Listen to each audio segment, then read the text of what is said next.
The meeting will then be officially called to order. Please stand as Trustee Katie Reed leads us in the invocation and pledges of allegiance. Almighty and merciful God, we ask your guidance and blessings upon this board, students, parents, patrons, teachers, and administrators as we are assembled here this evening in the common pursuit of this great nation's wealth, our children. Amen. Amen. I pledge allegiance to the flag of the United States of America and to the republic for which it stands, one nation, under God, indivisible, with liberty and justice for all. Honor the Texas flag. I pledge allegiance to thee, Texas, one state, under God, one and indivisible.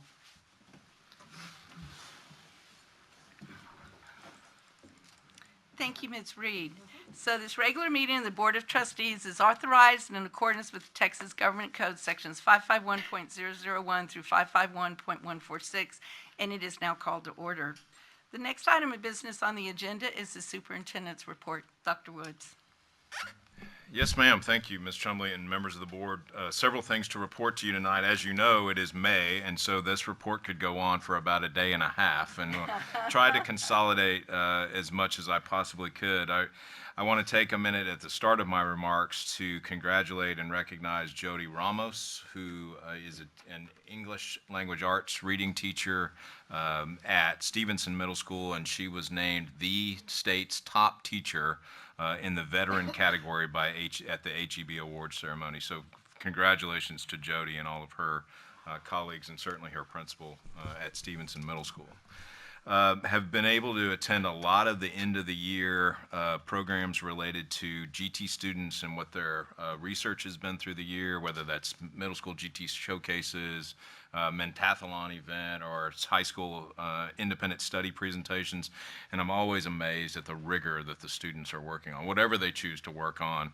And I think I've seen projects from the physics associated with a baseball bat down to flight, and why bees make honey, and everything in between. So all kinds of really interesting things.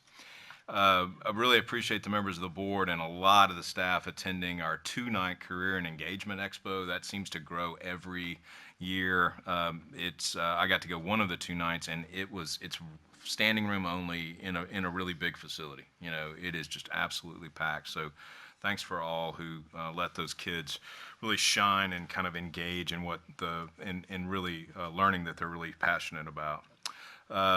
Some of us got to do the judging of the tiny homes at Construction Careers, and as usual, absolutely blown away by the craftsmanship of those students in putting those homes together. That's an annual May event. I want to thank Elizabeth is here tonight and her colleagues.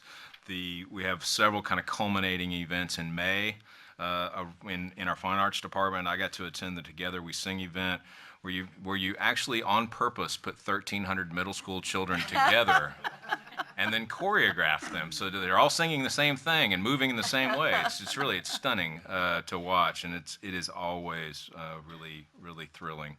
Got to go to a couple of our partner events.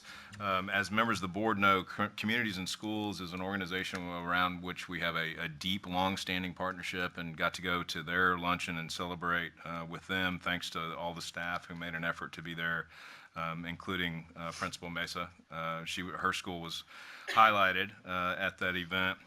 Also got to go to the Oasis Luncheon, which is a group of senior citizens who volunteer to tutor in reading some of our students that need a little additional help, and thank them for their efforts in our schools. Thanks to all of the members of the board who were able to make it to the retirement recognition event. I think for all of us, that's kind of a highlight celebratory event where we celebrate those people who are, have milestones of service in our district, and obviously those who are retiring. I wanted to just take a minute to express my condolences to the family of Benny Cole. Most of the folks in the audience know that Mr. Cole was a member of this board, and I guess in a larger sense than that, was a member of this community and very involved in the school district for a long, long time. Mr. Cole passed away recently, and we mourn his loss, and we will miss him as a leader in this community. I just felt like it was appropriate at this meeting to share that. And I'll conclude with a video moment which highlights a recent wheelchair basketball clinic held at Pease Middle School.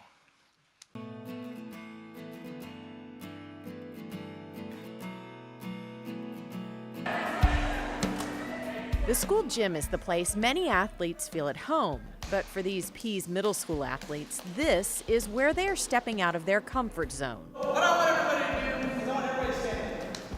Today, this group is stepping into the shoes of fellow student and athlete Alicia Mears. More specifically, they're stepping into wheelchairs like hers. Alicia has cerebral palsy. She can walk, but competes in her wheelchair in track events for Pease and outside of school in basketball. Even though I'm diagnosed with it, it doesn't mean that I don't have the ability to do something, because I do. I do have the ability to do something. Wheelchair basketball, and track, and field, like other kids. So Mears, along with coaches from the Straps program at Morgan's Wonderland, brought sport wheelchairs to the school, giving fellow athletes the chance to learn how to maneuver the chairs and play the game, and to ultimately see what it's like to compete as Alicia. Being able to participate in it and kind of get on the same level and truly just try to understand what's different about it, and then their shoulders are back, they're smiling, they're having a good time, and then they're able to ask questions because they want to understand more. I understand what she goes through now, but she's very strong on the inside to be doing all this. It's takes a lot of work to be doing all that at one time. And for Alicia, the most important lesson is one she hopes these students will take beyond the game. When times get tough, they're going to look back and be like, oh, well, it's not that tough. I mean, look at this girl at school. She can walk, but has to use assistance, while we can walk and don't have to use assistance. Just because people are different doesn't mean that they can't do the same things they can. That's a look at what's going on around Northside. Thanks for joining us for this video from Northside Media Productions. Northside is San Antonio's premier school district of choice. Nicely done. Nicely. So we talk a lot about persistence and grit, and I don't know that I know of a better example of that recently. And as I get to say every month after we see those videos, the power of public schools. Ms. Chumley, that concludes Superintendent's report. All right, thank you very much. The next item of business on the agenda is the board reports. Do I have any trustees to make any reports? Mr. Lopez. Thank you, Madam President. No, I just wanted to say I did have a chance to attend Benny Cole's services, and it was such a great experience. It wasn't a great experience. What it was it was a really touching moment because there were many individuals there that supported Benny and that knew Benny and the good things that he did, from veterans and even former trustees were there, and former superintendents, and they all remembered and honored him in a great way. So it was really good to see that there for Benny's wife and his family. I also did have a chance to attend the Electrify Your Strings for the middle school, and it was at our Northside Stadium, and it was really neat to see our students participate, and the way that they participated, it was everybody as a group were able to play certain songs, rock songs and other songs that were of current times. But the way that the organization that did it, and I can't remember the name of it, but they put it in a concert, and they had some of the kids, some singers out there singing, and if they were on stage and they had the lights going and They had the live music, and really neat to see a lot of the kids really get into that program. So it was really neat to see that. I thank James and the Fine Arts Department for doing that. It was really great to see the kids experience those type or have those opportunities to experience those events. So it was really nice to see that. And that's pretty much all of mine. Great. Thank you. Thank you. Mr. Medina. Thank you, Ms. Chumley. Just real quickly, I wanted to piggyback on Dr. Woods expressed regarding the Construction Careers Academy, the tiny homes. Not only myself, but most of our board was attended the tiny home showcase, and not only did we see the creativity of our students, but also the rigor in the classroom, what they're expecting, and the collaboration that they have with some of our corporations out there that are partnering up with our students and our district.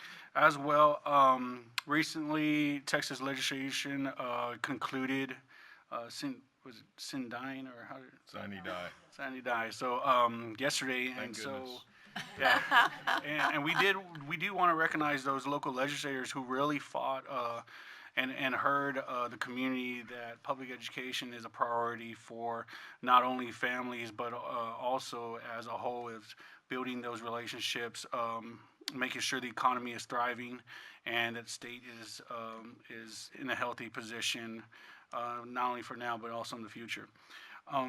Also, just real quick, shout out to all the baseball teams and softball teams that made it out through May in the playoffs. I know it was tough, but they fought really hard, and again, they made us very proud. Thank you. Thank you. Ms. Reed? A number of things I've gone to that have already been mentioned, so I won't do that. But would let you know that I, this year, sort of made it an effort to attend some of the ceremonies at the high schools where they were handing out the honors.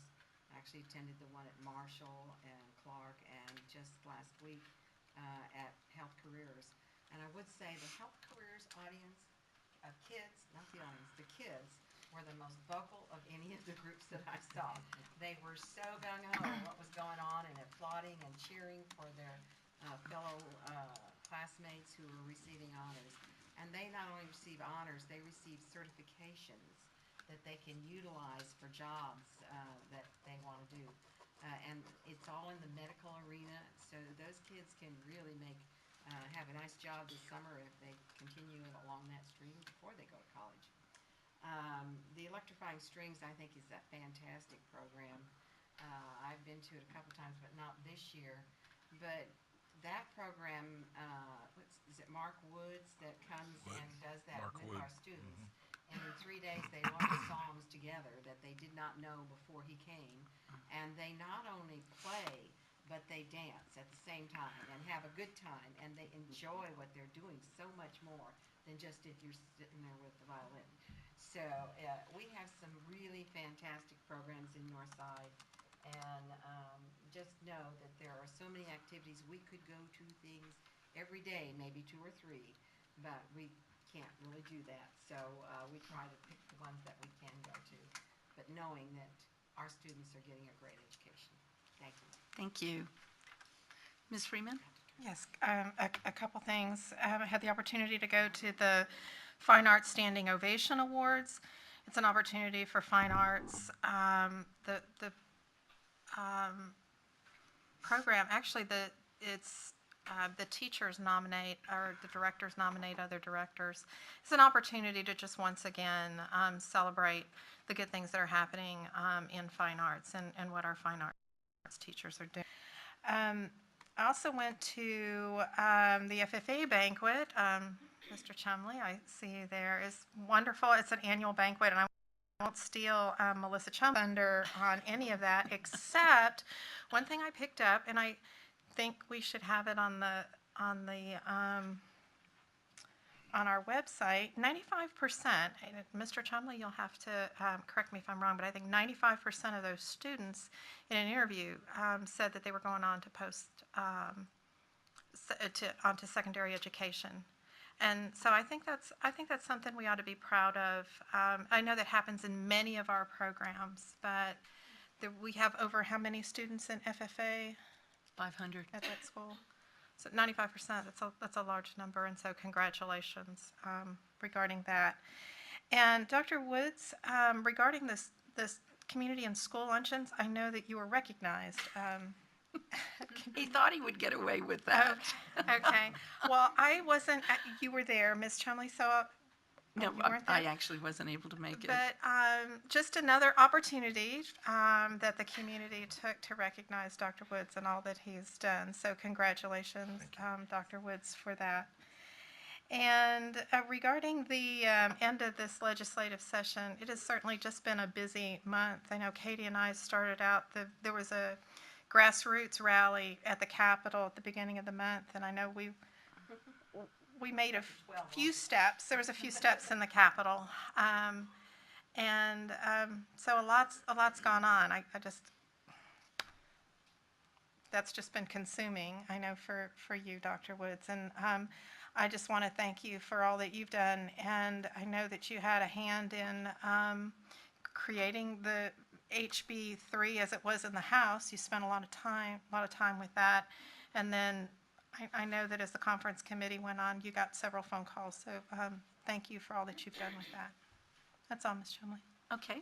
I just had a couple of things, and I agree, Katie, there's so many things that we all have been on. I'm going to try to not address some of those. So I'm going to piggyback already, Karen. Brian, thank you.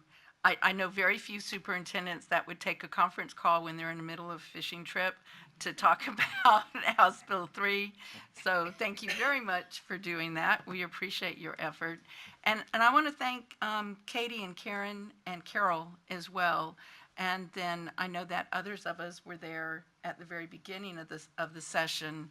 But I just want to thank all of y'all for the effort I think that this board put in this legislative session, and with partners that we have, with Wanda Longoria here as partners with AFT and some of the other organizations that where we found common ground and we worked hard to try to get things accomplished. But Brian, you were the one that took the lead on this, and we really appreciate what has come out of House Bill 3, and a lot of that is due to your influence. So thank you very much. Helped mightily by that. Naomi Miller, I would say. Absolutely, with Naomi, our governmental relations individual as well. Karen, thank you. I want to brag a little bit, not because my husband's here, but I want to brag about the ag program because it really is an accomplishment. So the San Antonio Livestock Exposition gives out 21 scholarships. They're $20,000 scholarships for 4-H and FFA. So they give out 21 in Bexar County, and 11 of those were won by O'Connor High School students. That's just amazing. I mean, that truly is. And and Karen and I agree, they're just great kids. They really are. And we have so many organizations in all of our schools that have those kind of kids. And that's the thing that we should be hearing about in newspapers instead of some of the things that we do hear about. But I just wanted to share that with you. I thought that was amazing. I wanted to thank Pat Neff National Junior Honor Society. They had me come and speak, and I'd forgotten what it's like to be around a lot of middle schoolers. And it actually was very nice. And we talked a little bit about social media use. And so that was very interesting, getting their perspectives on that. But I just want to extend my thanks for that, because that was really a lot of fun. And on the retirees, that was absolutely a great program. I want to thank Monica and Patty for their assistance with my remarks. You know, sometimes I can write a really good speech, but I was just, had writer's block. So Patty and Monica, thank you. I got a lot of nice remarks about those, so I appreciate your assistance. And I want to do a shout out to Linda McGee, who was recognized with a service pin of 30 years, and Monica, recognition of 20 years. Because you two ladies make doing this job so much easier, and we could not do it without you. So thank you both for your effort and everything you do to help us. And then the other thing that I just wanted to briefly mention was the ribbon cutting for the new auditorium at Holmes. That was really, really a great event, and our thank you to Jerry Lamers with Alamo Architects and Jerry Hogue and Scott Parker with Bartlett Cock. They are an amazing team and great partners to us. And if y'all haven't had the opportunity to go through the Holmes Auditorium, you need to take the time to just do a tour, because it is absolutely phenomenal, and the kids just really love it. And so it was great, and we actually had the Holmes Business Career High School Awards that night as well. So it was great to see all of those kids receive their recognitions. And then the last thing was we had the BCHS Mentor Luncheon, and thank all of our staff. Leroy, thank you for being there as well. It was a great event and just phenomenal kids. And the mayor's wife spoke, and she just really had great remarks. So it was a really fun evening. All right, so I just have a couple announcements. Dr. Harrell is not with us this evening because they had a planned commitment with all of her family, all of her brothers, her husband's brothers, and so they are actually out of the country right now for together. And then Mr. Blunt is running late, so he will be here, I'm sure, Judge, in time for you to install us. We're hoping. And then, do we have any scouts or students with us this evening? Hey, if you would introduce yourself, please, and tell us where you're from. My name is Efren Nicholas Gonzalez. I'm with Troop 351. And what school is that? I attend Warren High School. Warren. Well, great. Well, we're very glad to have you with us. Thank you for coming. And what are you working on? I'm working on my citizenship to the community merit badge. Great. Well, you picked a good meeting for that. All right. The next item of business on the agenda is the recognition of the outgoing members of the 2018 Northside Education Improvement Council. And if the board would join us in front.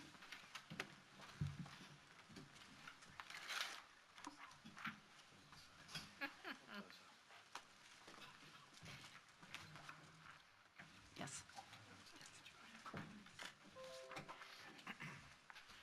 As you're coming down here, the Northside Educational Improvement Council, or as we call it, the NEIC, is a group of parents, community members, business leaders, and educators who meet 4 times a year to provide input on educational plans, goals, programs, and professional learning of the district. Members who are NISD educators are elected by their peers for a 2-year term, while parents, business leaders, and community members are appointed by the Board of Trustees. We're here tonight to recognize those who are rotating off the NEIC, which means they've served their 2-year term.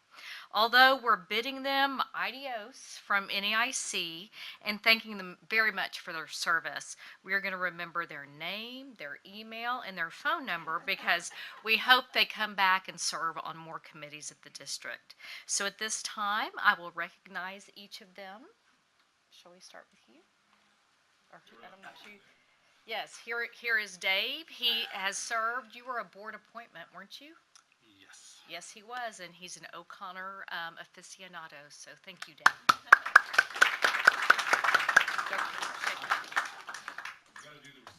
Yes. This is Maria Elena Mesa. She served as the elementary principal representative.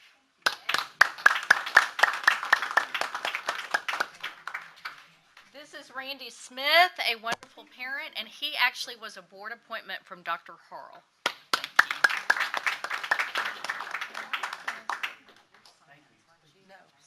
Social Studies. This is Nancy Palmer, one of our wonderful teachers, and she served in the high school teacher slot. Thank you. Are there any family members to stand and be recognized? Okay, let's give them another big round of applause.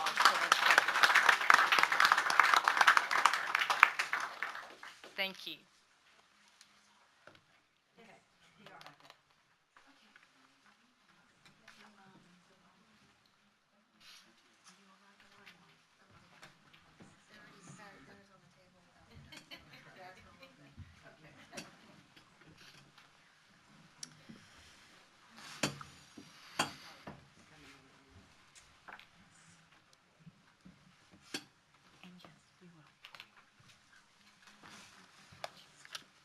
Okay, so since Mr. Blunt is not here yet, we're going to move on through the agenda and give him a few more minutes to get here. So the next item of business on the agenda is the consent agenda. Is there a motion to come for the board? I'm sorry, Ms. Reed, did you have Yeah, I did. something? I apologize. I would, I guess, like to just have real quickly, there are a lot of items on this agenda, and one of them deals with a contract that we have for the Regional Day School Program for the Deaf. If you would just give us maybe 2 sentences to explain what that is about. Sure, happy to. So for a long time, Northside has run the Regional Day School. We partner or contract with a number of generally much smaller districts for whom it would not be efficient to run a program like this when we're already running a program like this for Northside students. So those smaller districts contract with us to provide services to those children. This is a renewal of the contract that, as I say, has been in existence for a long time. Thank you. I just wanted to make sure everybody understood that and for the minutes to reflect that. So I would move approval of the consent agenda. All right, thank you. Is there a second? It's been moved and seconded that we approve the consent agenda. Is there any further discussion or questions? Seeing none, all those in favor, please signify by saying aye. Aye. Aye. All those opposed signify by saying no. The ayes have it, motion carries. Next item of business on the agenda is citizens to be heard. Do we have any?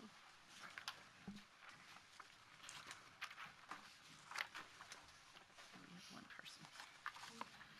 Okay, so citizens to be heard. We believe citizens to be heard is important and meaningful, and we will listen to what you have to say. We value your opinions, although we are restrained by law from taking any action. Please use the podium, address your remarks to the board, confine your remarks to a Northside policy or practice, limit your remarks to 3 minutes. At 2 minutes, the board secretary, Mr. Lopez, will hold up the yellow card. At 3 minutes, the board secretary will hold up the red card. We ask that you wrap up your remarks at that time. We don't mean that you have to be cut off completely, but if you would start closing your remarks, we'd appreciate it. Please do not make personal attacks on individuals. And audience, please refrain from any applause or negative response. Thank you. Mr. Lopez? Wanda Longoria.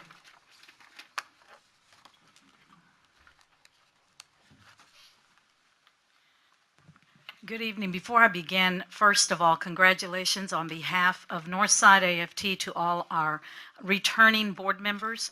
We're very proud to have supported you all and have you here working with us. So congratulations to you and your families. Northside is better for each of you returning. Thank you. Madam President, Dr. Woods, and members of the board, tonight we're here to bring attention to our efforts in the past legislative session where our union, in cooperation with other public school-friendly organizations, organized, mobilized, and educated the community to put pressure on our legislators to finally address and support public education. We are pleased that the state legislature added money to schools and provided some new compensation for educators. Texas educators will be getting raises, but the amount will vary wildly by how much new funding school districts receive. Districts will be required to give at least 30% of the per pupil increase to raises for full-time district employees. Of that 30% of new money, 75% of it must be for teachers, nurses, counselors, counselors and librarians, while prioritizing differentiated compensation for classroom teachers with more than 5 years experience. The remaining 25% may be used for full-time employees as determined by the district. In previous years, NISD has provided a 2% salary increase for these employees when possible. When money was tight, professionals often received the step increase on the salary schedule due to funding cuts following the 2011 legislative session. For years, educators have been devalued in our country, resulting in fewer college graduates going into teaching. The soaring cost of health insurance and housing have contributed to a shortage of certified teachers, or more accurately, a lack of certified educators willing to work for school districts. School district employees know this is happening, and administrators know this is happening, and the public knows this is happening. In addition to the increasing cost of health care for educators, there is the burden of student loans. The average student loan for a master's degree in education jumped 82% between 2022 and 2012. and the portion of students taking loans grew 41 to 60% over that period. These are only a few of the reasons why teachers are being squeezed in both directions: lower income, higher expenses. The evidence shows that the cost of staff health benefits usually rises faster than the Consumer Price Index. For the above stated reasons, we believe the Northside ISD School Board should offer at least a 3 to 3.5% increase for certified personnel and a 4 to 4.5 salary increase for our hourly employees. Our schools couldn't function without our groundskeepers, teaching assistants, bus drivers, custodians, food service employees, secretaries, and other hourly people who serve to provide a safe, caring, and clean learning environment for our students. These support personnel deserve a higher pay increase because they are the lowest paid employees in the district, living seriously from paycheck to paycheck.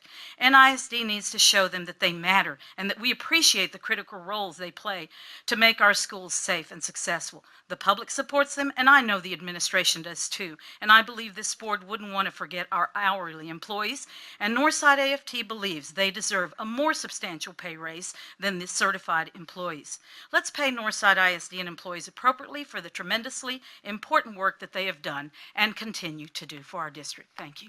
Thank you. Mr. Blunt, we are so glad to have you with us.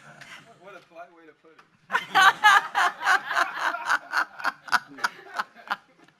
Not at all.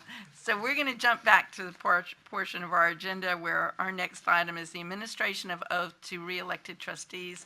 Judge Arteaga, thank you very much for being with us. We appreciate you taking your time to help us with this. And I think what we'd like to do, if you're all right with this, is let's just go in the order of the single member districts, which we'd start with District 1, and then each trustees, you know, you have a moment after the swearing in to introduce your family or say a few remarks. All right. Joseph?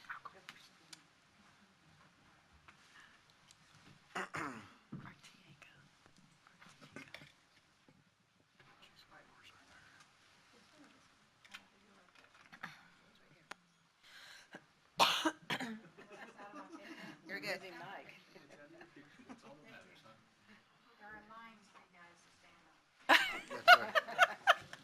See, you take such good care of us.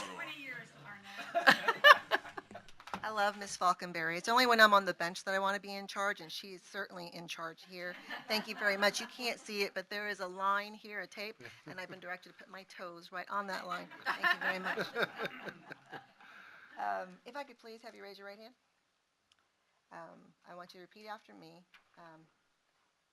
I, Joseph H. Medina, I, Joseph H. Medina, do solemnly swear do solemnly swear that I will faithfully execute that I will faithfully execute the duties of the office the duties of the office of School Board Trustee for Northside Independent School District of School Board Trustee of Northside ISD School District of the State of Texas, of the State of Texas, and will to the best of my ability and to the will of the best of my ability preserve, preserve, protect, protect, and defend and defend the Constitution and laws the Constitution and the laws of the United States of the United States and of this state.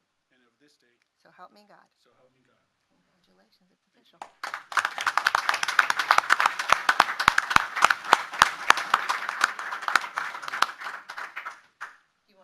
You want to address them? Well, you want to take a picture real quick? 'Cause last time Everyone I who's was related to this gentleman, please approach.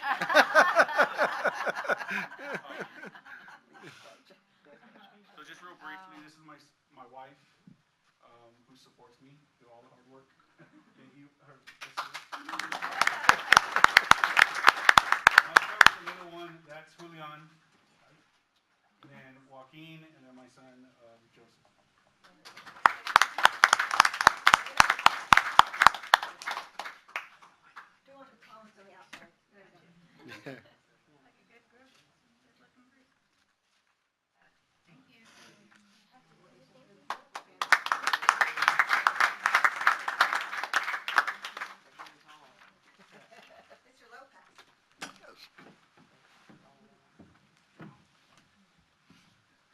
Mr. Lopez, do you have family with you here today? Yes. Would you like them in the photo while he's getting sworn in, or would you like to wait? Okay. Right here. Talking to the boss here. That's right.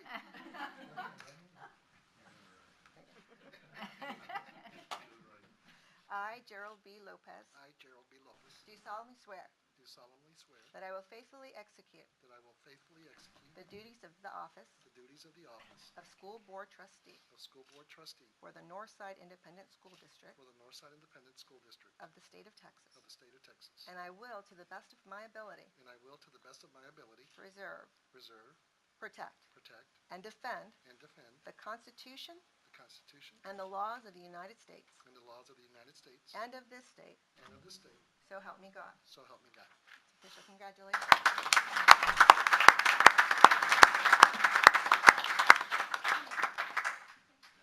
Put the tall one at the end. How old are your boys? 20. Very good.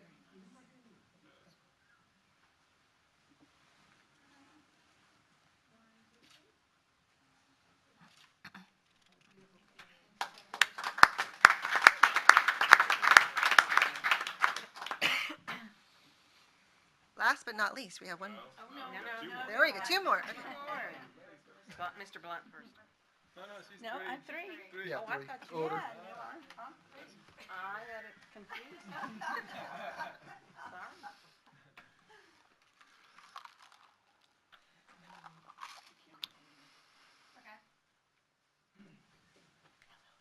Would you raise your right hand?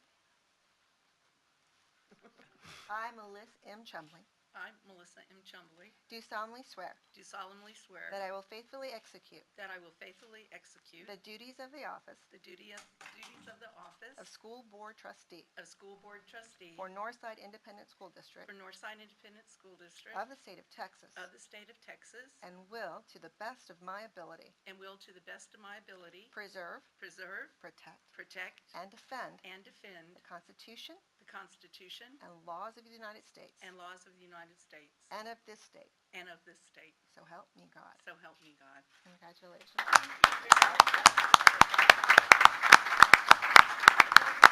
Okay, so I want to introduce this amazing family of mine that has allowed me to have the opportunity to serve as a Northside Board Trustee for 24 years.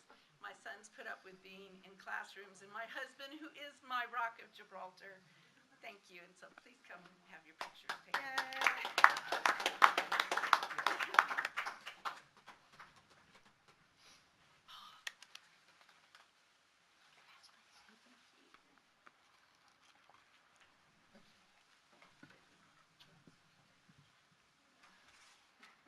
Wide angle lens for this group.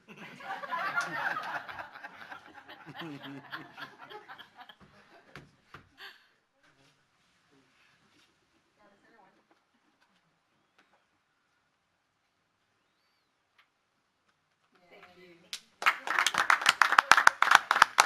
My son's Ty, and he's a professor at Palo Alto. He's in charge of the ag program. And this is my son Colton's significant other that we hope to be a fiancé soon. No pressure, Taylor Worley. My son No Colton. pressure there. It's on tape in perpetuity. And Colton is a sports writer for digital media. And this is my daughter-in-law, Kayla Chumley, and my son Chance, who's a businessman here in San Antonio. And then my husband Steve, who's director of the ag program at O'Connor High School.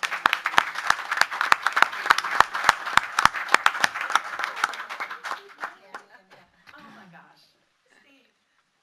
Steven. Our deputy is Steve Carpenter. He talks about you all the time. I know all the time. Mr. Blunt, last but not least. Last but not least,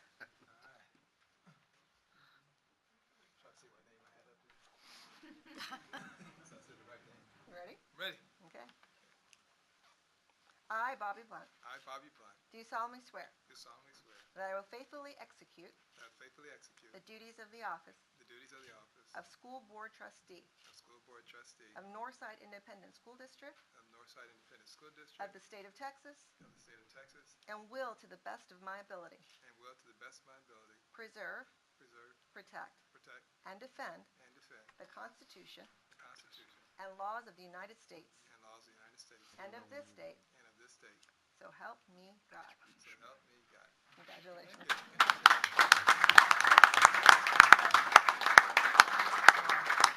My family be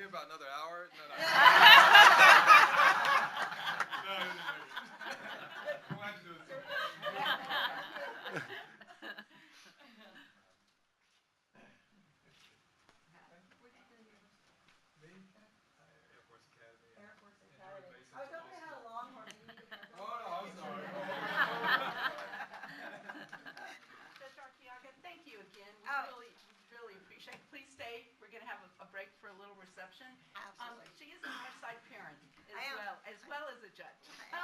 I'm a Northside parent. I have 2 middle schoolers, and can I just have just 60 seconds? Absolutely. I have a very close relationship with the children or the young adults at Peace Middle School, and I can't tell you how happy I was to see that their video made it to your eyes, because Ms. Listy and Dr. Lopez over there are doing such an amazing job. If we'd remained in the same neighborhood, that would have been their middle school, so I have a special kinship. We're also Cody Colts, and I just wanted to brag at Peace Middle School. I go back and visit all the time, and they're doing such a wonderful job, so thank you for recognizing them.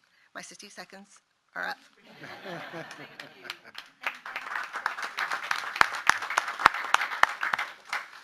I believe that, Mr. Lopez, you wanted just a minute to make some remarks?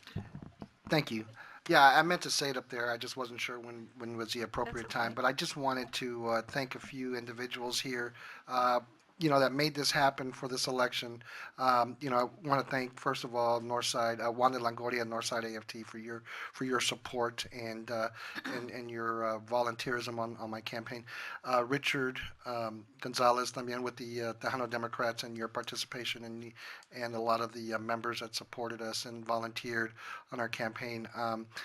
Most importantly, I also want to, there's sometimes in the campaign, we meet individuals in our campaign and throughout the early voting.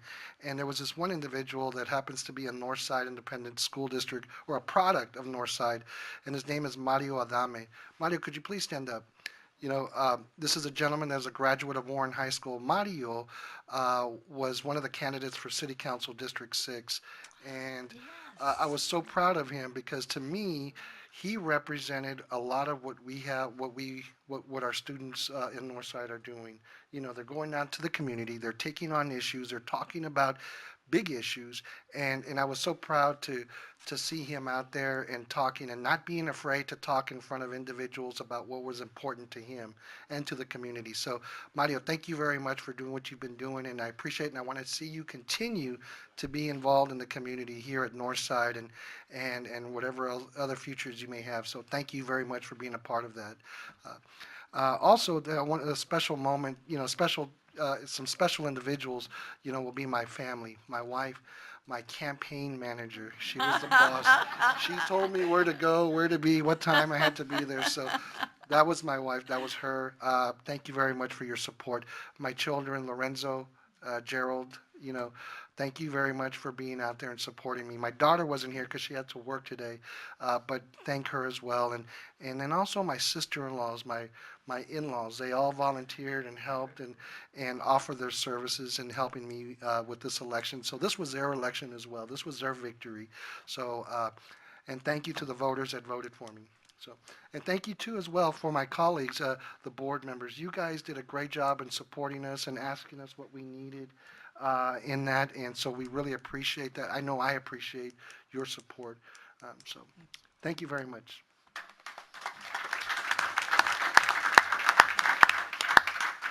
All right, then how about if we break for, I'm going to say 10 minutes, which means that it'll probably be 15 or 20 minutes with this board.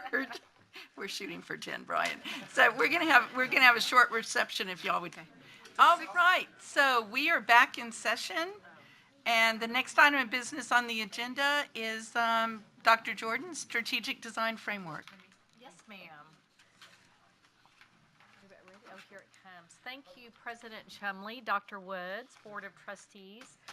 This evening, we'll be bringing a second update to you about the progress of the Strategic Design Framework. Specifically, we'll be focusing on the new portions that have been created since the last time we visited.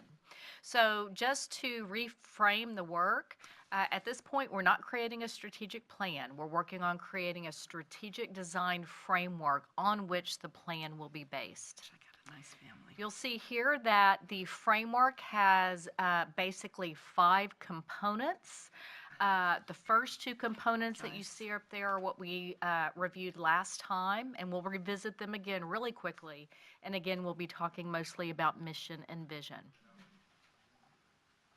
Just a peek about our process and our journey. If you take a look at the preparation stage, We actually began in the spring of 2018. We brought together a steering committee that we conducted research. We analyzed our current strategic plan. We had professional learning. We did book studies. We brought twice to the academics committee ideas around the process and received very helpful input. And we implemented a large-scale survey to over 12,000 parents, community members, business leaders, and educators to get feedback that then was taken to the strategic framework design sessions. So at this point, we have had 4 days of strategic design framework sessions. They've all been held at Harlan High School and have been very well attended. We've had over 75, again, business leaders, community folks, even students work with us on those days. During the process of the framework design sessions, we've gotten continual feedback. We had the opportunity to visit with you guys at an actual board meeting in November and December about the progress to date. We've been back to academics committee several times, and it's very fitting. We had the going away for NEIC members. We took parts of the strategic framework to NEIC for their feedback, and finally we've had the superintendent's cabinet provide input along the way. So a little trip over what we've already looked at. We know one of the pieces of the strategic design framework is the profile of a learner. So you see these attributes here. There are 8 of them. And again, these attributes were vetted over time through the strategic framework work along with the surveys and the input. The core beliefs. You'll see here, Monica's going to do a lot of punching. Go ahead and get them all up there. I couldn't get the animation off last minute. But you'll see here that there are 5 core beliefs. There were 5 that we brought to you when we came together in November and December. And these have all been honed and honed and honed with the idea that they all are saying different pieces. So you don't have a belief that's saying kind of the same belief in a different way. Something that we had talked about last time, these beliefs were built on the foundation of what we called the bedrocks of Northside ISD. Many of the things that the district has held traditionally as important through developing character, etc.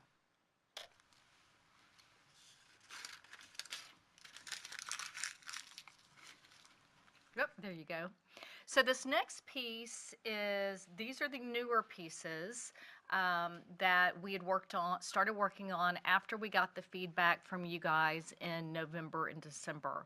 And this is the mission and vision. So just to take a moment, as a reminder, we spent a bit of time, people have heard these words, mission and vision. We wanted to make sure that everyone had kind of the same mental model, the same concept and vocabulary in their head.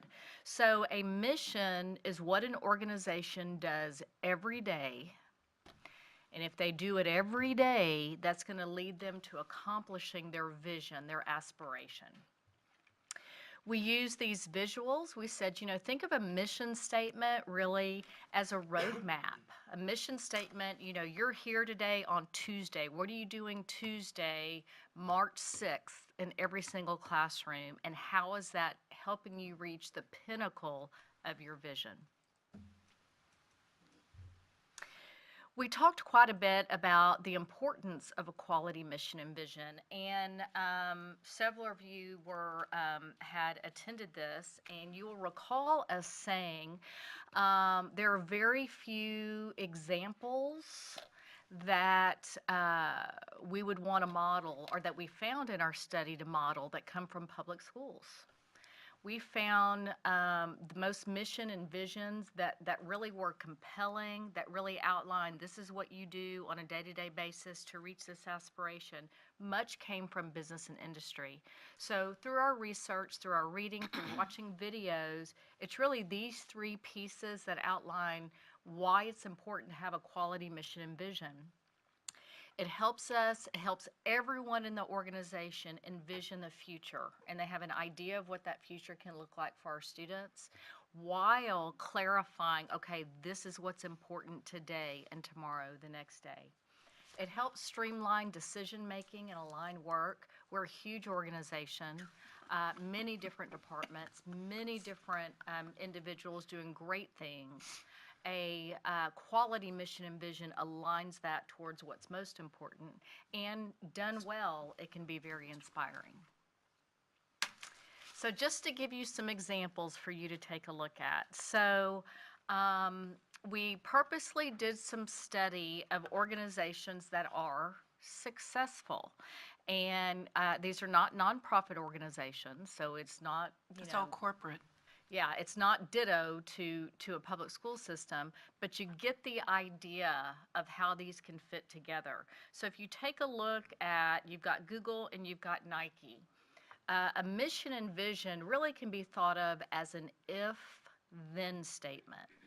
If we do this every day, then we can accomplish our vision. So just to use as an example, if you're to use Nike's, if Nike brings inspiration and innovation to every athlete in the world, then Nike will remain the most authentic, connected, and distinctive brand. The next slide shows you a couple of other examples. I'll give you a moment to read those. This is Facebook and Under Armour.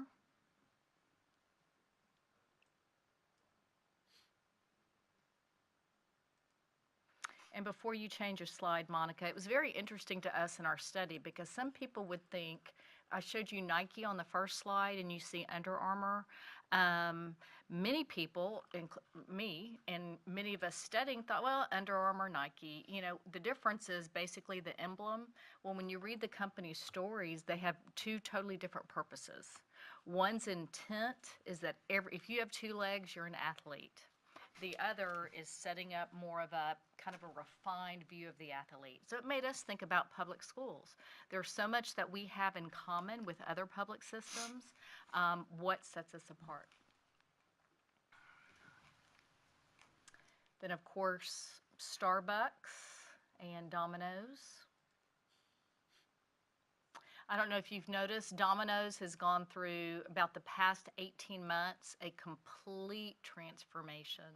I don't know if you've seen the commercials, they're literally tearing down their larger stores. And if you notice their vision, they want to lead the internet of food in every neighborhood. So they say if we sell more pizza and have more fun, then we will lead the internet of food. So just by their own vision and mission statement, they're changing the concept of. Did you share any school district missions and visions with the strategic group? Absolutely. That was part of our huge study. So we had about 12 school districts.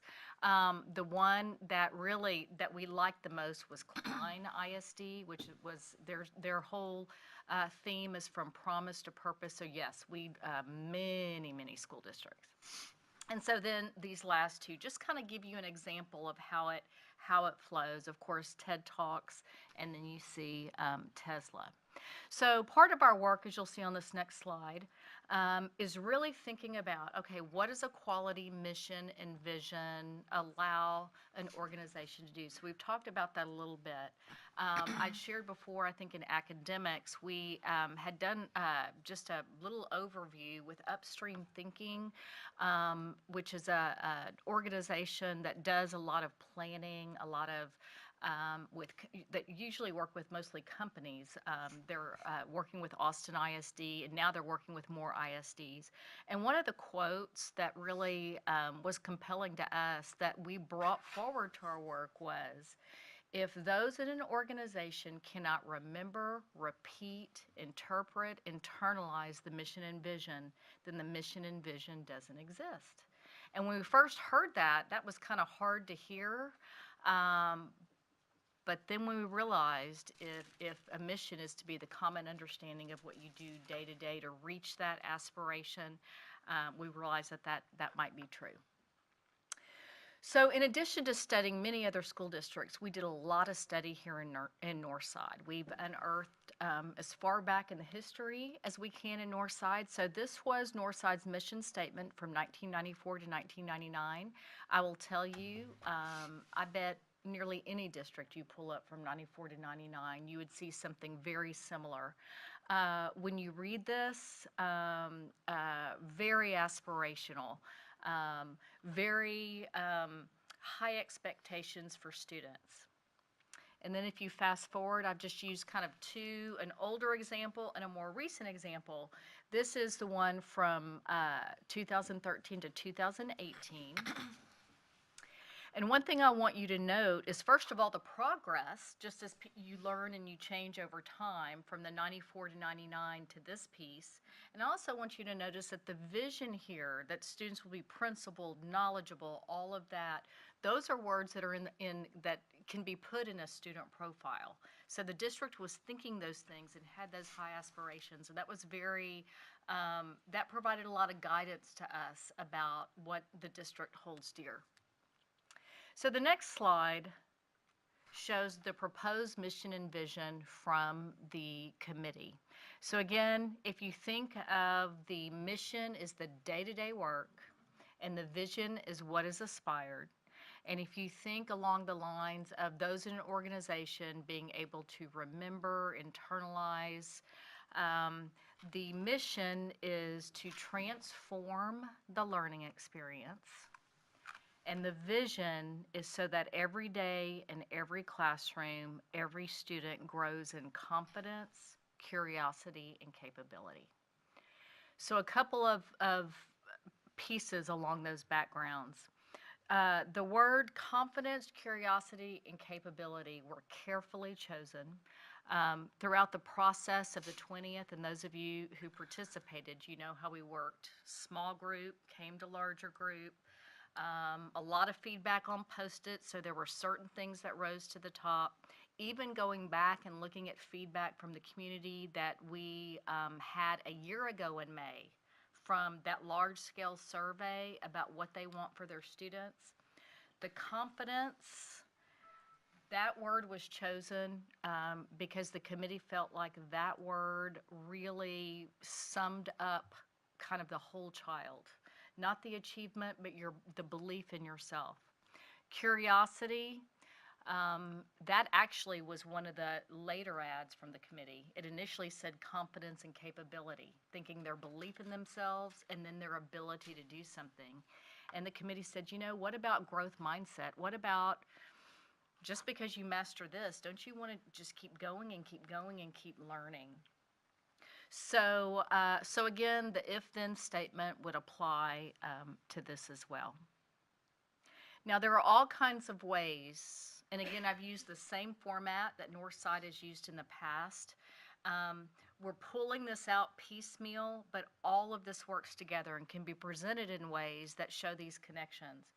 So on this right here, you would see, and this is similar to what Northside has put out before. You'd have the mission, the vision. The difference here is you see the learner profile of what the learners will be, and then you see the beliefs to the side. There are all kinds of ways that can be laid out. And after the concept is approved, then we need to be unpacking all of those pieces to ensure people understand what that means in an operational sense.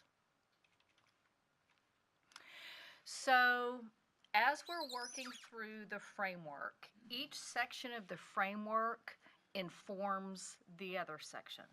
So when we started working on this is what we believe, and these are the attributes we want our students to have, we continually went back and forth to make sure those aligned with one another. When we looked at our vision and mission, the protocol, or I guess the work, was more about how do you refine it so it says something specifically, kind of the main thing, while still lifting up those other pieces. This last piece is not going to be something that we'll most likely have on a one-pager that's going to show our strategic framework, depending upon your input. But we had a lot of conversation about teachers and principals, because what we know is that the number one in-school factor for student success is the classroom teacher, and the number two in-school factor is the campus principal. So if we're going to make the promise that our learners in our school system with a transformed learning experience are going to become all of those attributes, then what must a teacher be so learners can become that? What must a principal be or be like so a teacher can be that particular attribute?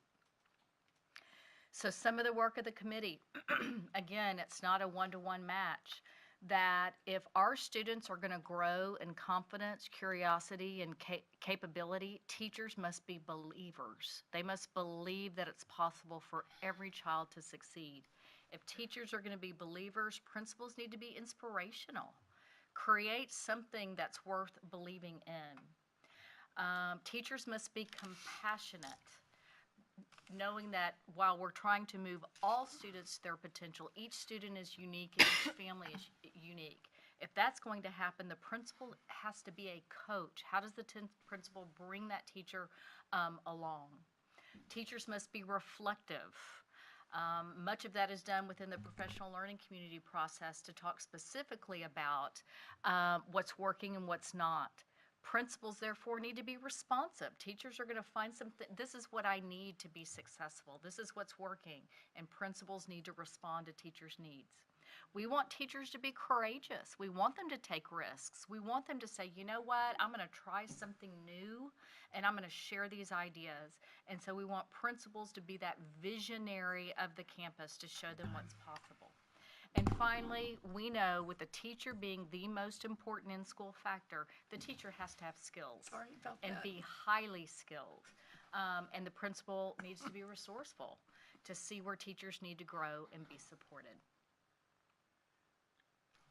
So at this point, this is the first presentation. Planning to come back and do this similar presentation in a month. Find out what changes, anything that you feel like needs to be tweaked. After it gets to a point that you feel comfortable and confident, then we will reconvene the Strategic Framework Committee and show them kind of the final pieces, because that's the work that they've given, and then really turn our attention to what the rollout will look like, again, over time to the variety of folks. Thank you. Are there any questions or comments from the board? Ms. Freeman? Yes, I want to go back to the slide about the list of core beliefs.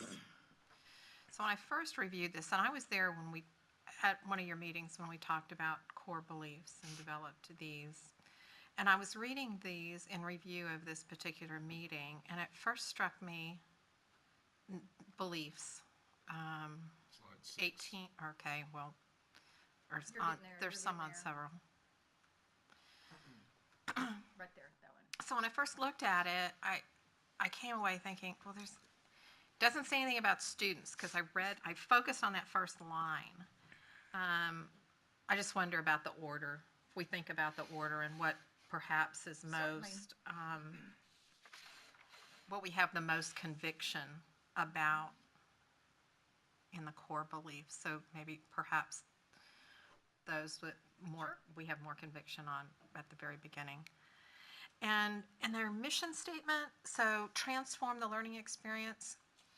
In mission statements I've seen, and I like the short piece. I get it. You're saying that the proposal is our mission is transform the learning experience. Does it need to be a complete sentence? Is it something, is transform the learning experience? That's something you do. So, that was the purpose, that was the intent. Yes, and so one of the things that's difficult here, there are all kinds of ways this can be laid out. You can change verb tense, You can add more depending upon where this goes and who it goes to. It might be laid out in different ways, but the idea there is that, yes, that it's active, that every day and we talked about it's not transform students' learning experience. It's transform the learning experience. The idea of the learning experience is kind of this royal experience that's differentiated all the time for every student. And so one of the things that we've been talking quite a bit about when we did our comprehensive needs assessment and just a variety of kind of goal setting and reflection on our work is there's really only one thing we can control. You know, we can't control students' perceptions. We can't control a lot of, we can influence, but we can't control attendance. We can't control, but what we can control is the learning experience. We have direct control of the programs and services that we provide children. And of course, as a result of that, we're wanting that to impact their perception, their achievement, their confidence, and all of that. So there was much discussion about what is it every day that we do as a system that will have the most chance of moving the needle for every child. Mr. Lopez? I'm sorry, Ms. Freeman, is it done? Mr. Lopez? You know, Janice, thank you very much. I want to say, you know, I really like the mission statement, you know, the mission, you know, transform the learning experience. And you're exactly correct, because a lot of what I heard that, or what I hear out there in the district is, and I also see that, is a lot of teachers are just really creating the environment. They're creating that atmosphere for them to learn. So, you know, I mean, that's what's really happening there, and they're being creative as much as they can to do that, and I see that every day. So I really do like that mission statement. It really does say a lot, and so I mean, or that mission. So I really like that. The vision, it's very precise. Every day, every classroom, every student grows in confidence. That's what we want our kids to be. So I'm really liking the way this is shaping out, and so I have no problems with it. So I just wanted to give you that comment. Thank you. So I like where it's going. Mr. Blunt? I just have just three sort of questions, and you probably cover them. On the core beliefs, y'all may have talked about this, but did we also are we also including all our other staff and support, bus drivers, custodials, et cetera? And maybe that's what's supposed to be including in the last core belief, because we seem to have everything else covered. Educators would, but if you felt like that's great feedback. I mean, the idea, what the last bullet is getting, we didn't want to use the word accountability, but I mean, it's a community school blended. Oh yeah, I'm with and you. Everyone has to have relationships, so that could possibly be. We could find a word that would, if we felt like the educator word did not include. Yeah, I'll see that others had feedback on that, but that's the one thing I thought about on the other one, on the mission itself. And again, it may be a context, the vision, maybe a context thing too. When we use classrooms, I guess that's everything, band hall, out on the fields. Yeah, so that's another excellent point. So part of, you know, working to create equality and mission and vision is, you know, using the exact right word, and also that gets the meaning, but also accomplish the sound, the cadence of the term. In every environment. So when we talked about that. So when we said classroom, it was that kind of royal, that a classroom is any in the library, in the field, right here in the boardroom, wherever there is teaching and learning going on. Okay. That's not what most people would think about when you say that, though, Janice. And then the last one, this may relate more to Monica also. Would there be a value also to have a slogan? And I say that because I thought the Nike was interesting. Their slogan is, everybody knows what their slogan is without a doubt. Just do it.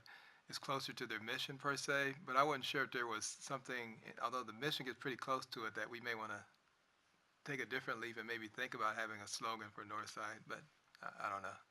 Monica said, never mind. Yeah, if you notice, part of the learning framework, there is a brand. That's a piece of it, which is brand new work that districts are getting into. Right. So we're having conversations about that. Now, a brand isn't a tagline, but we are having, we have the North Side Inn. And so, yeah, so I think all of that Yeah, okay, is gonna be, y'all's guidance. okay, good. Well, I appreciate it. I agree. I think it's coming along really well. Appreciate it. Okay. First off, thank you very much for your time that you've put into this. I may be the lone trustee, but I'm not real pleased with the mission statement. And let me just explain why. So I'm in corporate America, and even our mission statement is 5 sentences long, talks about exactly what we do, and all of us that are employees out there know that verbatim by heart, because it's something that we live and we breathe, and it's the whole point of what our company is all about. So I don't think that you have to have a short statement for, I'm going to use the word employees because I'm talking about corporate America, to have employees buy into and know and recognize I can state our mission statement verbatim and have been able to for years, and we've only tweaked it in the 38 years I've been there a couple of times, but it is the thing that drives everything that we do in my company. So when I look at a mission statement, I have a problem with some of the corporate America ones, but even in the ones that you showed, they talked about athletes.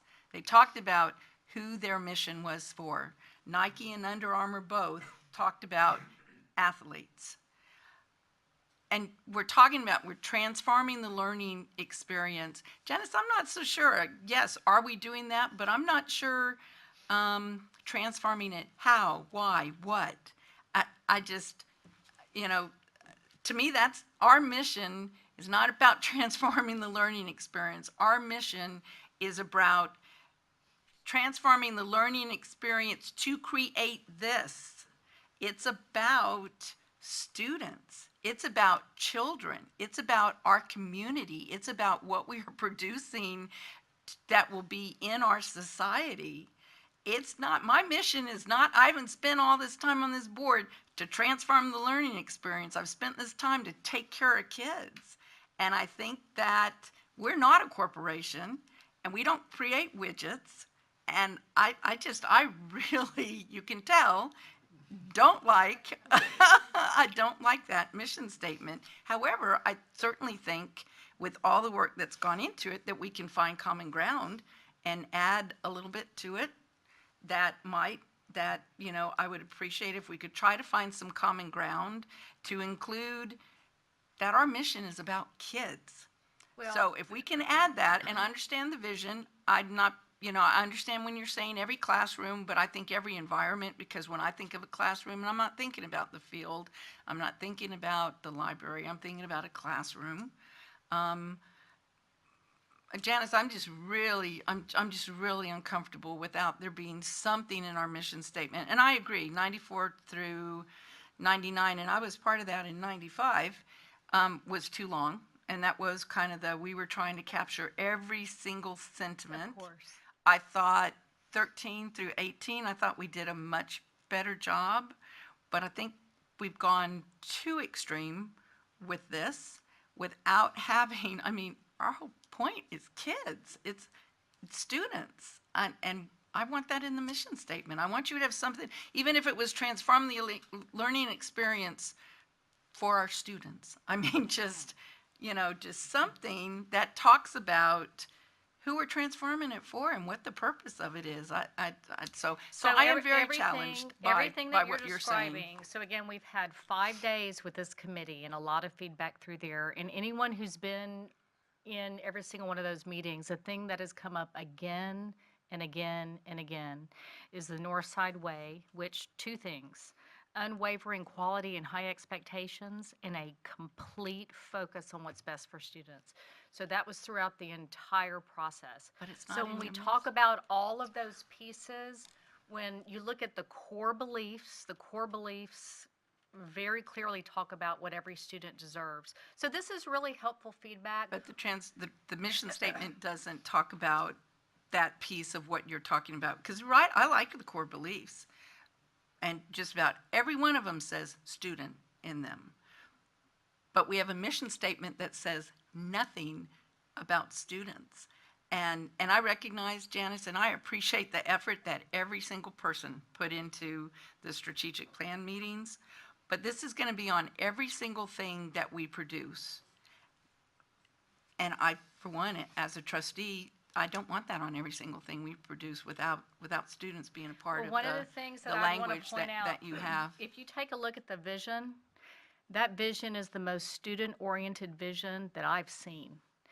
If we make the promise that every single day, it doesn't matter if it's the day before Christmas, day before school's out, in every single classroom or environment, doesn't matter if it's a special ed classroom, if it's a Title I classroom, if it's, high school, magnet school, every student, it doesn't matter if there's a sub in the class, it doesn't matter if their air conditioning went out and they've got to put 3 classes together in the gym, and y'all know that happens all the time throughout school districts. It doesn't matter. Every student, every day, will grow in their belief in themselves, in their capability, and their wonder in the world. Then put that in our mission in some manner, Janice. For every student. I just, because I don't particularly think that every teacher goes into every classroom to say, I'm going to transform the learning environment. No, I'm going to go into that classroom and I'm going to take care of kids and I'm going to do just exactly what you said. I'm going to grow them in those 3 things. But that to me, transform the learning experience could be an extremely broad statement to a lot of different people and what that means. Transform the learning environment could be, a learning experience could be supporting different types of learning experiences like charter schools, which I absolutely don't believe are support in any manner at all.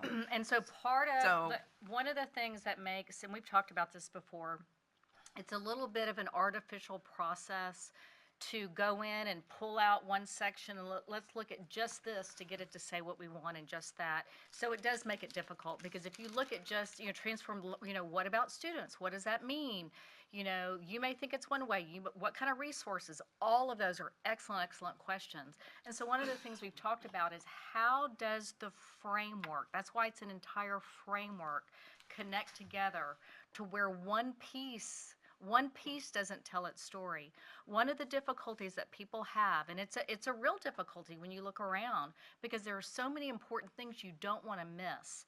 And if you try to make one piece, and not to say that, we'll change it however you want us to change it, but no piece stands on its own. It's inspired by it. And really the onus on us is to define what are the standards of the learning experience. We've gotten super excited in talking with Barry, when we're thinking, okay, how do we get people around? So how do we use technology? We're thinking hashtag the Northside Learning Experience and looking at ways that we're going to highlight the things that are happening in our classrooms. We're doing conversation now. We know we always have campuses that we call STAT. They're campuses that need, extra help. We will always have, districts always will have campuses that do that. We want to look for campuses like what Hoffman's doing with their collaboratory. Where some incubators where they're trying some new things and are successful. So you're exactly right. We would not, and I wholeheartedly agree, we would not want to say, okay, learning experience is whatever you choose, because you're right. I think that could be something very dangerous to do. Okay, so where does that kind of leave us?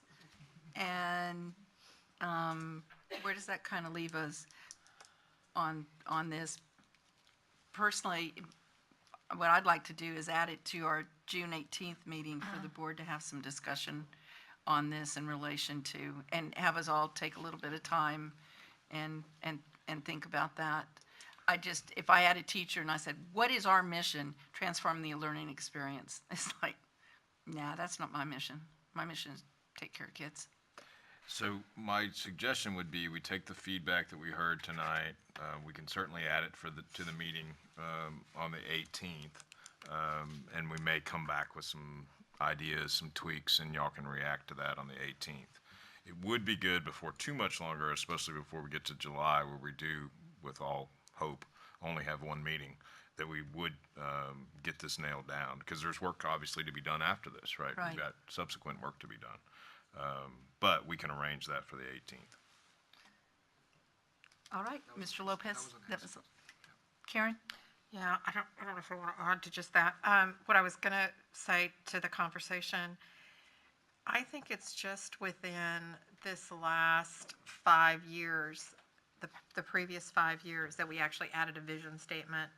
We've not, has Northside had a vision statement? A mission and a vision statement? Okay. We did the first strategic planning session in 1994, 95. I know. Of course it came, and we had a mission and a vision. I guess I don't remember specifically the vision statement. Okay. I just remember all of the work on that original mission statement. I mean, it is. 8 lines long. Janice, all the rest of it is great. If we can just incorporate the theme that you have in the other pieces of it into that mission statement, that would be great. All right, we will come back 3 weeks from today. Add this to that agenda. Okay, that'll work. All right. All right, Dr. Woods, it's my understanding that we are pulling the schematic design. Yes, ma'am. We need to do a little more budget work. Didn't want to bring you a schematic without getting that nailed down pretty effectively. So hope to bring that back real quick. Mr. San Miguel, I have great faith in your ability to do that. Well, he's got to have. It's like many things in life. He's got to have a little help. So we're trying to get him. We're trying to get him some help. Yeah. Okay, so then that takes us to the superintendent section, and the first thing is reorganization of board officers. So let me do a couple of things. I wanted to remind the board that we are required by policy to reorganize at the soonest possible time. So with our policy, we have to do that. That does not mean, though, that we can't reorganize again later on down the road. This is the first time that we've ever had a trustee not here for the reorganization, which impacts us because every other leadership position that we have within Northside, within the board, I think we look at who are the officers. And then I just wanted to just a real quick Robert's rules on, so when we do nominations, there's a motion to open nominations. Then individuals are nominated and they do not require a second. Then there's a motion to close nominations, or the chair can do it by general consent. And then we vote on those nominees. So just one by one, and we can do it for every office all at one time. We can do it for just the president, and then the vice president, and then the secretary. Just a reminder of the nomination process from a parliamentary perspective. So I just wanted to bring that up, Ms. Freeman. So in what you've said, and we have 6 of the 7 of us here tonight. And because we do, by policy, we have to that would be this meeting. I wonder in discussion if we could essentially keep the officers that we currently have, so we have a vote, if you will, of the board if we keep, if there's a consensus here to do that, keep current officers, and then at a later time when all of us are here to discuss any change in those board officers. Yes, I think, and what about, so I was trying to figure out some wording on it.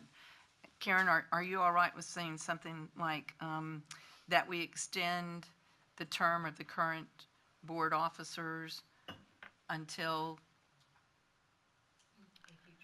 a period of time when all 7 trustees are available, or, Quite honestly, I'm sorry. I'm sorry? I don't think you can, I think, We can't do that? I would be cautious on the word extend, sorry. I would just, Okay, well, that's why I was asking. So really, it's just that we would vote to reorganize, just reorganize with the current board. Can I make a motion? Yes, please. I motion that we continue with the same board officers that we currently have. Okay. Period. Is there a second? Second. It's been moved and seconded that we continue with the current board officers that are in place. Is there any discussion or questions? Mr. Lopez? So I just want to make sure I understand. We're just going to continue on for the next, this will continue on for the next year? No, we're just going to hold off until. Okay, good. Well, okay, so let me back up. So right now, our requirement through board policy is that we have to reorganize the board. Right. So the motion before the board is to continue the officers that we have in place. However, there is nothing in board policy that says 30 days from now, 60 days from now, 90 days from now, that we can't reorganize again. So the only thing we have in board policy is we have to vote and reorganize officers right now. And then, 30, 60 days. And we've never done this before because we've never had a trustee not here at this meeting, but there were just circumstances that Dr. Hall was not able to be here on that. So there's a motion on the floor to elect the current board officers that are currently serving, and there's a second.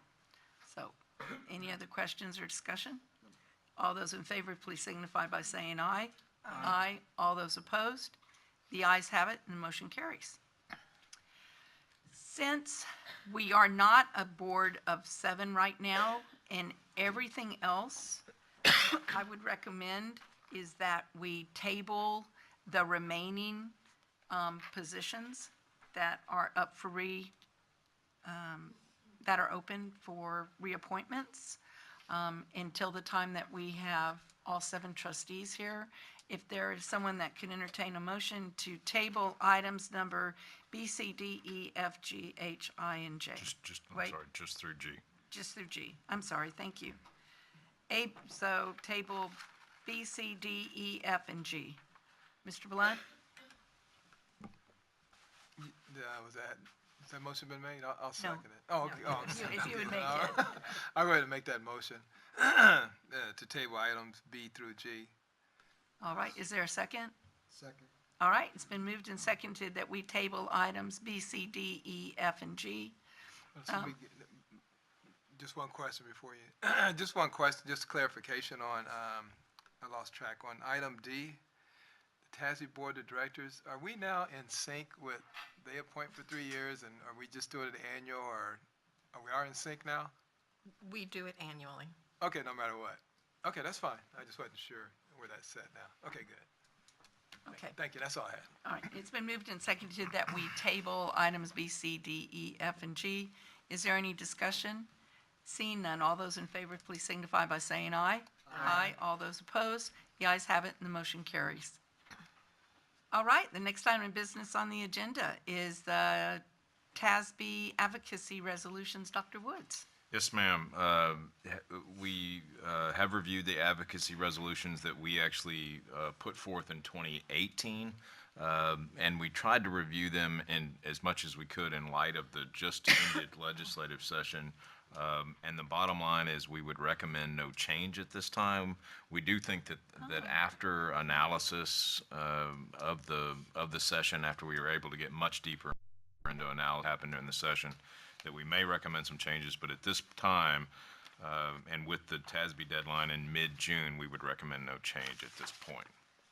Now, what happens if we need to make a change? Karen, what happens on that? If it's past that June deadline? So the advocacy agenda remains the same for 2 years.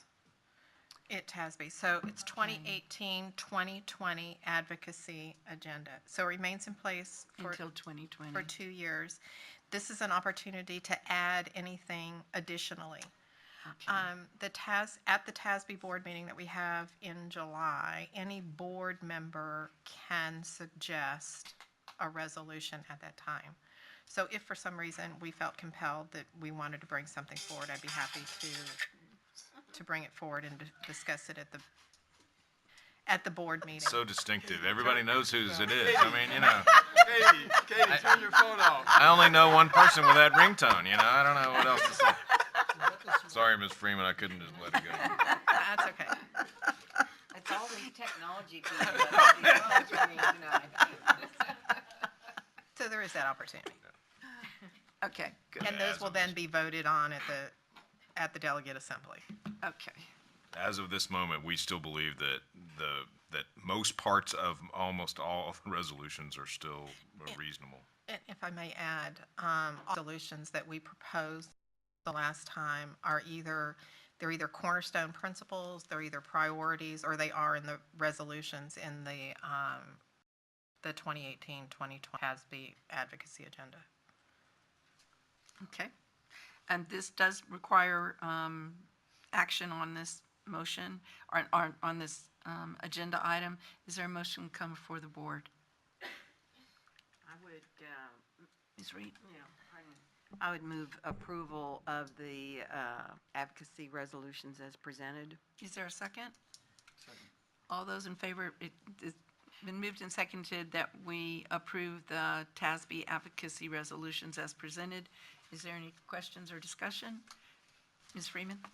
I guess to go back, the purpose of all of this is to add new resolutions. So we could go forward and with the motion that we have in the second, we could say that we just want to continue where we have, or we could just say we're not bringing forth any new resolutions.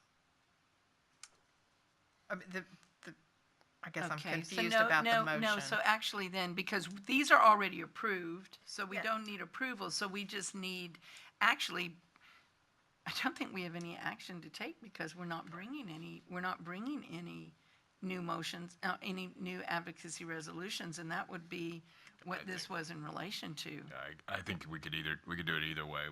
The board could either choose to take no action because they're satisfied with what's there, or there could be a motion to support what's there. I think either way is fine. Okay.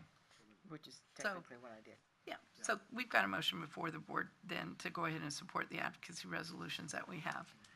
All right. All those in favor, please signify by saying aye. Aye. All those opposed, the ayes have it, motion carries. All right, Dr. Woods, future agenda items. Yes, ma'am. Ms. Chumley, in the blue folder, you do have a of board committees and representatives. I know we elected not to do that tonight, but we wanted to have it there for you just in case the board chose to elect officers. You do have a copy of future agenda items. There's a couple of to-dos that we would like to cover. One is the graduation sign-up sheet. If there's 2 copies there for you, if you could keep one for yourself and return one to Linda. There is also, please note, in a small manila envelope in your folder, the graduation access and parking passes to the Alamo Dome. Please hang on to those. They may not be important to you tonight, but in a few days they will be very important. So please hang on to those. As you know, we will use them for many days. So please put those in a safe place. If you could pull out which actually gets me, I don't know, you may want me to pause there because item J is actually in the folder. So I'll pause and then we can move on to item J. Okay, is there anything, or do any trustees have anything that they want to bring to a future agenda item or board committee? All right, Dr. Woods, anything else on future agenda items? No, ma'am. All right, then let's go ahead and move to Jay. So, in your, again, in your blue folder, there's a list of possible meeting dates for our annual retreat meeting. We did run this by Dr. Harrell before she went out of town, and so the dates that she is available are actually checked already on your sheet. So, obviously, the goal is to try to have all members available at that time. So if we could look at that and set a date, like tonight, that would be great.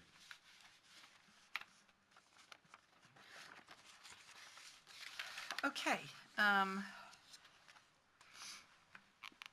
so we have the 11th, the 16th, and the 17th, and August 8th.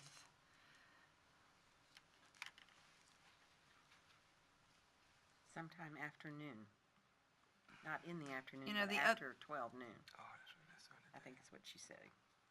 You know, the other thing, guys, that is not on here that we have done in the past is we've had them on a Saturday. We've had it started in the morning, had breakfast, kicked it out, and got it done. David, sorry about that, but you're paid. We're volunteers. I remember that Saturday. But it was a great event, remember? Everybody went over and watched the Olympic swimmers. I couldn't think of a better way to spend my Saturday. Well, David, we're going to be spending, well, wait a minute, you know, I think Mr. Rastellini to come to graduations and spell Dr. Jordan. Let's stay focused on what we're trying to accomplish here. Oh, I'm just torturing him. I'm sorry. Okay, so that is an idea, though, if, you know, is to consider having it on a Saturday. It is. We did not obviously run any of those dates by Dr. Harrell. Well, so then can everybody look at their calendar? I already did. Yeah. I already did. Yeah. Bobby, how about you? They're Let's all just fine. start. We'll just go down. Okay. Bobby, are any of those available? I'm good, all of them. Katie? All available. All of them too. Okay, I think I'm going to be the party pooper. Joseph?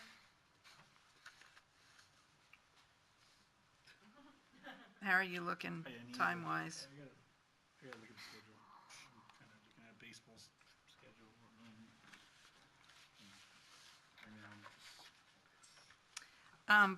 I can't do it July 11th. Yeah, good. That's my birthday. Let's not do that. That's your birthday? Yeah, I can't do it July 11th. I'm going to have my grandbaby that week. Sorry, guys, I love you, but Okay. The dates that Carol has checked on here, are those the ones that she can be at or cannot? Can. Can. Okay. I guess it depends on what time we're looking at on the 11th and the 16th. 11th is out. Oh, the 11th 11th is is out, out. so if it's in the Afternoon, evening, evening. yeah, I have a issue with the afternoon.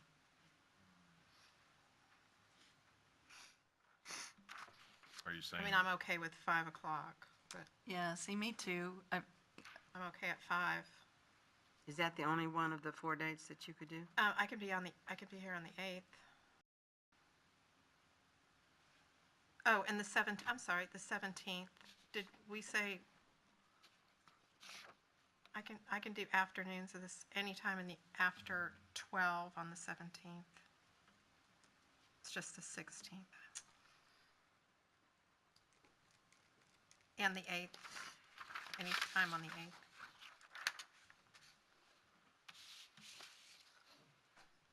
I'm already back at work. Can you look at When July are you, 16th? when are you, I'm back at July 31st. What about 16th? 16th, I'm good. So I think what I heard is the 16th works for everybody if we have a 5 o'clock start time. we could probably push it, Karen, what time can you start on the 16th? I don't think I can be here any earlier than 5. All right, and you can do it the 17th, though? Yes, 17th after 12. Is that 7? Okay. The earliest I can push it is going to be 4. On the 17th, we're talking about? Yeah, on any of, Okay. I've got So a class that's out that I'm involved in. what I think I see is that the consensus is that Wednesday, the 17th at 4 would work for everybody. And I can try to, Brian, I can try to see if I can push it to like 2. Well, But let's hold the 17th and then maybe be flexible on that, Okay. on that time, and let me just check. all right, that's good progress, thank you. Okay. So Wednesday, the 17th. Yep, thank you. That is good. All right. So if everybody will mark where the ones that they're going to be, graduations that we're going to be at, so we can get an idea. And then, this is great timing, the Board of Trustees on May 28th, beginning at 8:55, will convene in closed meeting in accordance with Texas Government Code Sections 551.072 and 5.074.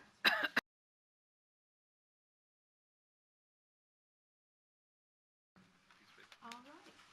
So we are ending our closed session at 9:35, and we'll convene an open meeting. Are there any motions to come before the board?